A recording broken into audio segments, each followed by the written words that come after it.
Bharatiya Janata party की सरकार है, यहां अपराधियों के बारे में ये नहीं कहा जाता कि लड़के हैं गलती कर देते हैं।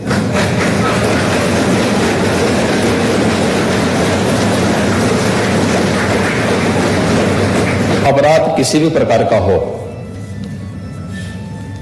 वह अक्षम्य है और खासतौर पर महिला संबंधी अपराध के मुद्दे पर सरकार पूरी गंभीरता के साथ अपराधियों के खिलाफ कठोरतापूर्वक कार्रवाई कर रही है। ये भारतीय जनता पार्टी की सरकार है, यहां अपराधियों के बारे में ये नहीं कहा जाता कि लड़के हैं गलती कर देते हैं।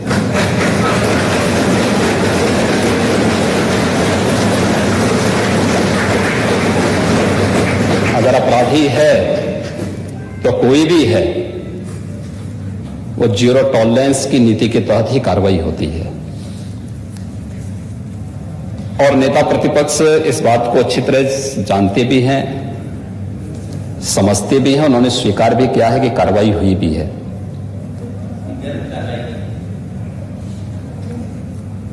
क्योंकि आप तो हर उस अपराधी का समर्थन करते हैं जो प्रदेश में अराजकता के पर्याय थे, गुंडागर्दी जिनका पेशा बन चुका था। विगत 5 वर्ष के अंदर प्रदेश के अंदर कानून व्यवस्था और सुरक्षा के बेहतर माहौल ने ही इस सरकार को फिर से व्यापक जन समर्थन दिया। प्रत्यक्षम किम प्रमाणम, प्रत्यक्ष को किसी प्रमाण की आवश्यकता नहीं होती है। ये चुने गए माननीय सदस्य इस बात के प्रमाण हैं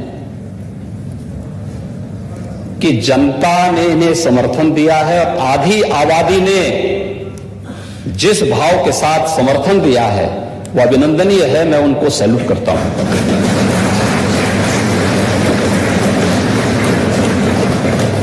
महोदय, पिछले 5 वर्षों के अंदर भी सरकार ने जीरो टॉलरेंस की नीति के तहत ही कार्रवाई की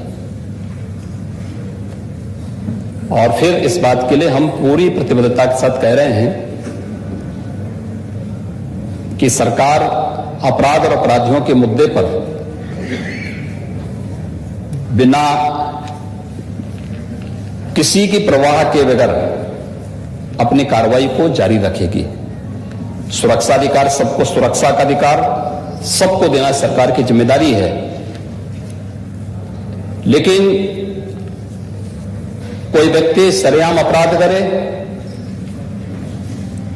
यह किसी भी प्रकार से सरकार स्वीकार नहीं कर सकती। और खासतौर पर महिला संबंधी अपराधों को लेकर के एंटी रोमियो स्क्वाड का गठन हमारी सरकार ने 2017 में आने के तत्काल बाद किया था।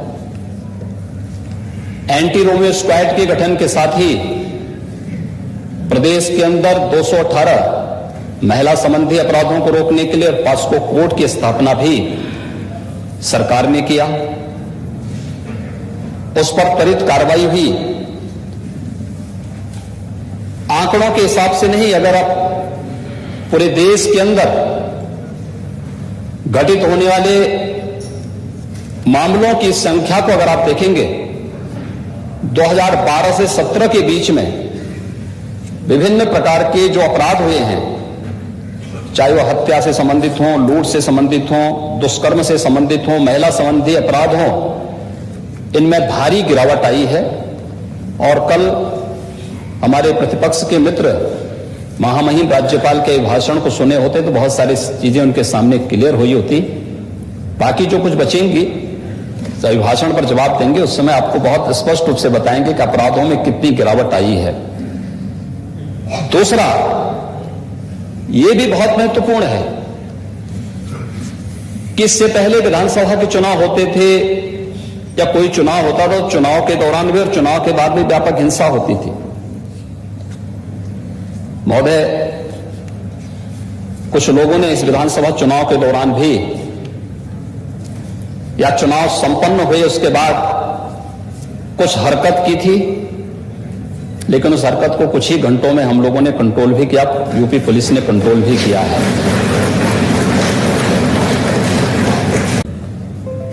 और नई सरकार के गठन के बाद रामनवमी के अवसर पर देश के अंदर 7 राज्यों में दंगे हुए, यूपी में कोई दंगा नहीं।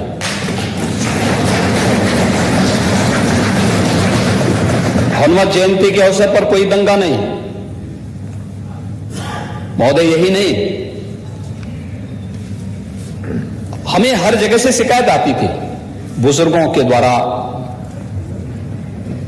परिवार की महिलाओं के द्वारा, बेटियों के द्वारा, माताओं के द्वारा कि नवजात शिशु हैं या कोई बीमार व्यक्ति है, अनावश्यक माइक धर्मस्थलों से उतरने चाहिए, शोरगुल बंद होना चाहिए। हम लोगों ने एक अपील की, 1 लाख से अधिक माइक या तो उतरे हैं या उनकी आवाज कम हुई है। उत्तर प्रदेश में पहले भी हो सकता था, इच्छा शक्ति नहीं थी। हर एक कार्य को वोट बैंक के नजरिए से देखने की जो प्रवृत्ति है उसने नहीं करने दिया। और शायद इतिहास में पहली बार हुआ है और उत्तर प्रदेश में हुआ है कि अलविदा की नमाज भी सड़कों पे नहीं हुई है। ईद के अवसर पर सड़कों पर कोई अराजकता नहीं हुई, शांतिपूर्ण तरीके से पर्व और त्योहार मनाए गए। सरकार ने कहा कि सबको सुरक्षा देना हमारा दायित्व है, सुविधा देना यह भी सरकार का कार्य है। हर पर्व और त्योहार को शांतिपूर्ण और सौहार्दपूर्ण तरीके से मनवाने में हम योगदान देंगे। और मैं अभिनंदन करूंगा उन सभी धर्मगुरुओं का जिन्होंने उत्तर प्रदेश की कानून व्यवस्था के साथ साथ शांति और सौहार्द के इस अभियान को आगे बढ़ाने के लिए अपना योगदान दिया। और मुझे लगता है कि उत्तर प्रदेश आज देश के अंदर एक नजीर माना जा रहा है।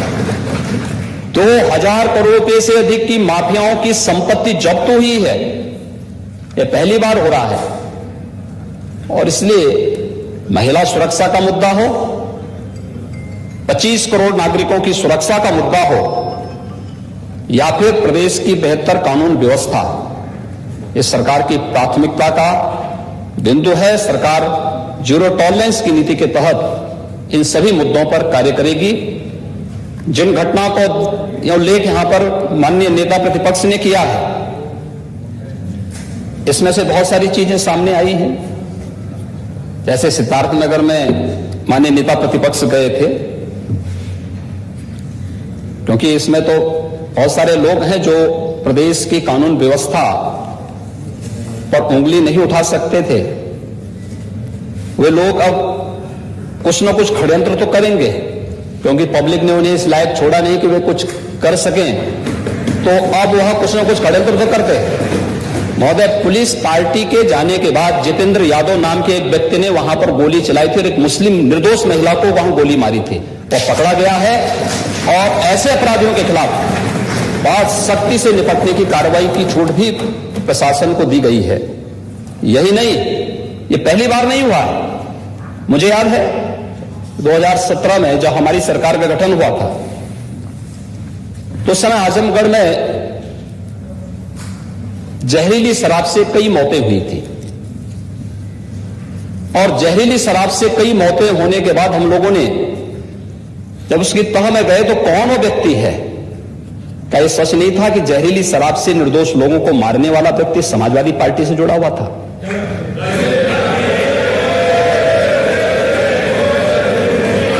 हमारे पास उसके पूरे तथ्य हैं, पूरे प्रमाण हैं, और मैं उसका नाम बोलूंगा तो आपको और बुरा लग जाएगा। नाम मत लेने दीजिए। नहीं महोदय, अगर नाम ही लेने माननीय सदन के नेता को, तो पिछले 5 साल में इस तरह के काम से जुड़े हुए सबके नाम लेते। और मैं हम सबका नाम लेंगे ना। आपको रोका किसने? आप मुद्दे सदन है, आपको रोका किसने है? हम नाम दीजिए, सबका नाम देंगे। चिंता यहाँ तक ये सिद्धार्थनगर की घटना उठाइए ना, पुलिस की गोली से मारा गया है। बात हो जाए माननीय, लेकिन परिवार को मैनेज करते हैं ये लोग। माननीय मुख्यमंत्री जी की बात आई, उसमें आप एक जिम्मेदार व्यक्ति हैं, प्रदेश के पूर्व मुख्यमंत्री रह चुके हैं, और उस पुरानी बात नहीं। आपको इस बात को ध्यान रखना होगा कि जो घटना सिद्धार्थनगर के अंदर घटित हुई है, उस घटना में देखिए कोई भी व्यक्ति आज के दिन पर घटित होने वाली किसी भी ऐसी आपराधिक घटना को छुपा नहीं सकता है। हर एक इस प्रकार के मामलों में एक बोर्ड गठित होता है, वीडियोग्राफी होती है, एफएसएल की पूरी रिपोर्ट और बैलिस्टिक जांच भी इसके बाद होती है। और उस सब में ये तथ्य सामने आए हैं कि पुलिस की गोली से नहीं बल्कि एक अवैध असले से वो हत्या हुई है। दोनों के उसमें अंतर होता है और एक जिम्मेदार पार्टी से होने के नाते आपको जब सदन में इस प्रकार की बात करते हैं तो कोई ऐसी बात नहीं बोलनी चाहिए जो एक फोर्स की और पुलिस बल के मनोबल को तोड़ने वाली हो।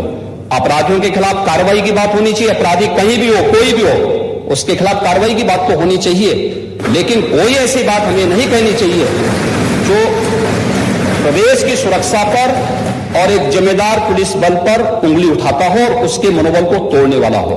यह हमें हमेशा ध्यान रखना होगा। और दूसरा, अन्य जिन मामलों में भी बातें हुई हैं, हर एक मामले में अपराधियों के खिलाफ कार्रवाई हुई है और सरकार फिर इस बात के लिए आश्वस्त करती है पूरे सदन को कि किसी भी अपराधी जो अपराधी होगा उस अपराधी के खिलाफ सरकार की जीरो टॉलरेंस की नीति के तहत ही कार्रवाई होगी। इसमें किसी प्रकार का कोई संदेह किसी को भी नहीं होना चाहिए।